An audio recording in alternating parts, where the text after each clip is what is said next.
So in in John chapter 4, there's a story about Jesus going to see the Samaritan woman, and he basically shows up at this well in the middle of the day when nobody else is supposed to be out there because it's hot in the desert, and this woman shows up who he's not supposed to be talking to.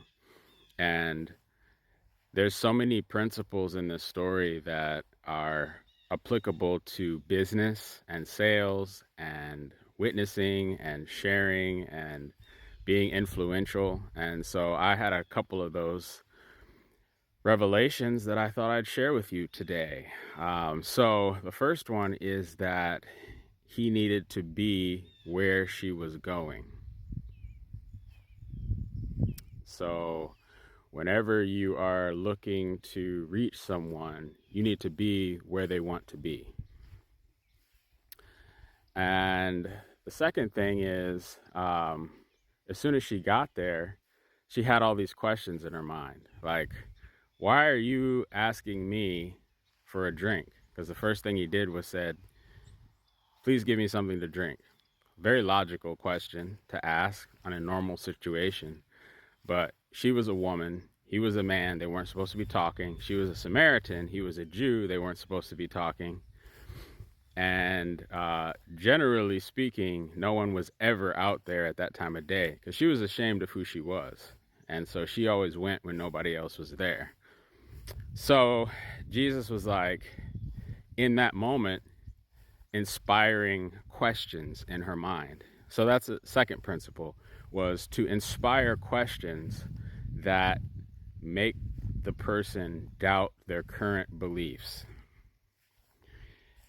And then he responded when she was like, why are you asking me for a drink? He said, if you knew who I was, you'd be asking me for a drink, and I would have given you living water. And she looked at him, more questions, like, you don't have anything to draw water. Where are you going to get this water? But this living water sounds interesting. So then he inspired questions that almost made her like confused and further doubt her beliefs, because now she was doubting her eyes. She's like, I see that he doesn't have anything to draw water, but he's talking about drawing water. How does that work? So continually inspiring questions within the person you're trying to reach or sell to or whatever. And so then she says, she says, are you greater than our father Jacob? Like, now she's offended. Like, she's like, are you greater than our father Jacob who dug this well? And then he was like saying how, so this is where he like sets the hook. He's like, you may drink of this water and thirst again, but the water I give you, you will never thirst again.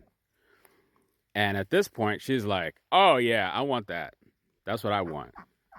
And so you see how he like, it's like fishing. Like, really, that's such a great example that Jesus uses. And it's like he threw the bait out there. He felt the nibble. He waited. He let the nibble happen some more. And then he sets the hook.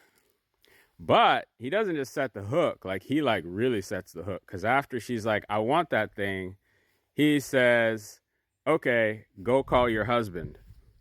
And she's like, well, I'm not married. And that's where he's like, oh, I know you're not married. You have had 5 husbands, and the man you're living with is not your husband, which was like exactly right on. So in that moment, he actually told her something about herself that he couldn't have known other than knowing her better than she knew herself, if that makes sense. So when you're reaching somebody, at some point you have to tell them something that really stops them in their track and is like, wow, this person really does care about me so much that they have obsessed about my problem and know my problem and the solution and how to get there all at the same time. And so then she's like rambling, right? She's like, oh, so, the Jews and the worship of God is supposed to happen in Jerusalem, but we worship here, and, trying to get into this theological debate, which in my mind's eye is the fish running, right? The hook is set, but the fish is running. And Jesus just lets the fish run, just like a fisherman. Just lets the fish run, answers her questions. And then finally, she's like, you know what? Okay, dude. Well, when the Messiah comes, he's going to tell us all things. And that's where Jesus is like, that's me. I'm your guy. I'm your seventh man. And so letting the conversation run, allowing the fish to do whatever it needs to do, answering people's questions, giving them answers they didn't even know they had questions for, is one of the first steps to being influential with people. Truly caring, working from a place of love, not just selfish outcomes, trying to make the sale, trying to teach people, trying to force your opinion on people, but really actually caring about the person. And the other thing that I noticed is that he got the woman one-on-one. Like, the disciples had left, they went to find food, no one else was there, and he knew that. Like, he knew how to get this person one-on-one and make a real difference in her life. And then, bro, it blew up. Like, she got the whole town involved. He was there for several days.